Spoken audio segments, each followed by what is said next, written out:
வணக்கம் நேயர்களே, ஸ்ரீ குபேரன் டிவி நேயருக்கு லக்ஷ்மி நாராயணன் அன்பு வணக்கங்கள். இப்போ நம்ம பார்க்க போகிறது வார ராசி பலன் 18ஆம் தேதியிலேருந்து 24ஆம் தேதி வரை எப்படி இருக்க போகுது. அதே இப்போ விருச்சிக ராசி என்ன பண்ண போகுதுன்னா அது வந்துடும்ல விருச்சிக ராசி. ஸோ விருச்சிக ராசிக்கு வந்து எப்படி இருக்கும்? ஸோ விருச்சிக ராசிக்கு வந்து 11ல் வந்து செவ்வாய் புதன் இருக்கிறது.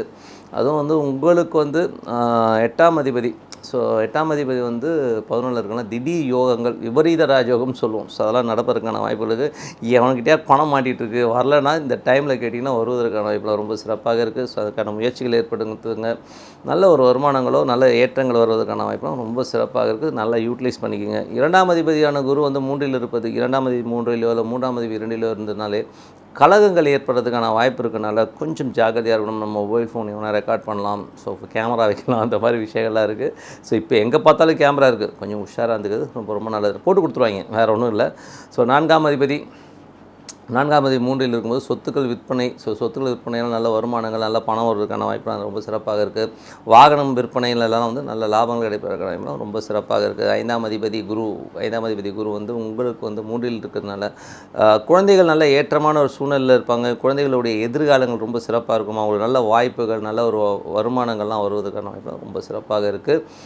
சுப நிகழ்ச்சிகள் சார்ந்த விஷயங்களில் வந்து அவங்களுக்கு வந்து நல்ல ஏற்றம் கிடைக்கும். நல்ல சுப நிகழ்ச்சி நடப்பதற்கான வாய்ப்பும் ரொம்ப சிறப்பாக இருக்குது.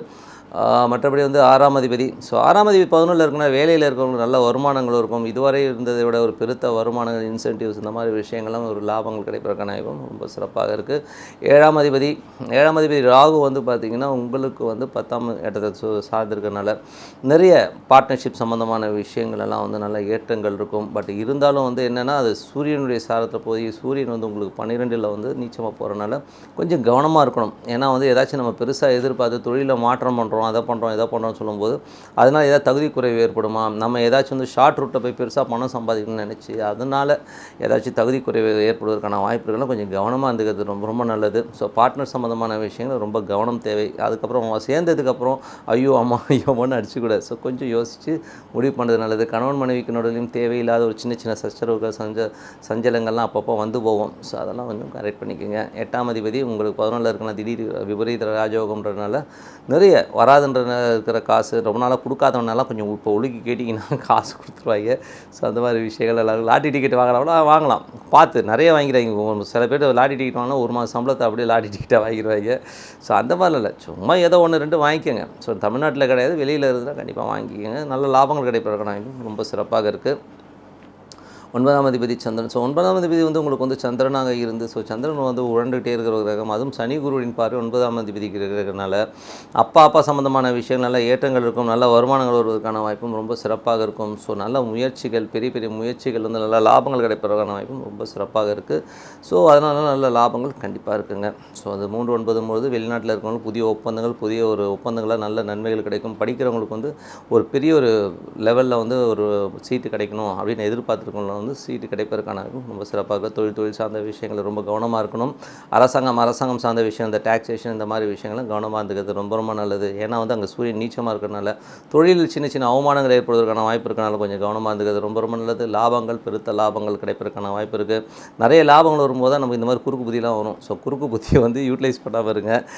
18ஆம் தேதி அன்றைக்கி பிரதோஷம், தோஷங்களை விளக்குவது பிரதோஷம். ஸோ அன்றைக்கி வந்து இப்போ இந்த 4லேருந்து 6 மணி வரை அந்த ஈஸ்வர வழிபாடு ரொம்ப சிறப்புங்க. போக முடியாதவங்க வந்து காலையிலே போய்ட்டு ஒரு தேனோ ஒரு விபூதி பேக்கெட்டோ அபிஷேகத்தை வாங்கி கொடுத்துருவாங்க. அது பண்ண வந்து பார்த்திங்கன்னா உங்களுக்கு தோஷங்கள்லாம் நீங்கி சிறப்பான வாழ்க்கை கண்டிப்பாக இருக்கும். 20ஆம் தேதி அன்றைக்கி பௌர்ணமி அன்றைக்கி சித்தர்கள் வழிபாடு. ஸோ சித்தர்கள் வழிபாடுன்னும் போது சித்தர்கள் சமாதிகளுக்கு போயிட்டு அந்த பௌர்ணமி அன்னைக்கு ஒரு அரை மணி நேரம் ஸ்பெண்ட் பண்ணுங்கள், ரொம்ப நல்லாயிருக்கும்.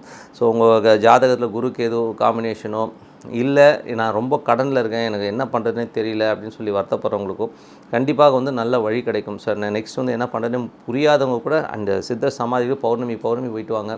உங்களது வாழ்க்கையின் ஒரு பெரிய ஏற்றம், பெரிய மாற்றங்கள் கண்டிப்பாக ஏற்படும் சொல்லிட்டு உங்களிடம் இது விடைபெறுவது உங்கள் லக்ஷ்மி நாராயணன். நன்றி, வணக்கம். ஸ்ரீ குபேரன் டிவியை பார்த்தமைக்கு நன்றிகள். மேலும் இது போன்ற தகவல்களை தெரிந்து கொள்ள ஸ்ரீ குபேரன் டிவியை சப்ஸ்கிரைப் செய்யுங்கள். மறக்காமல் பெல் ஐக்கானை கிளிக் செய்யுங்கள்.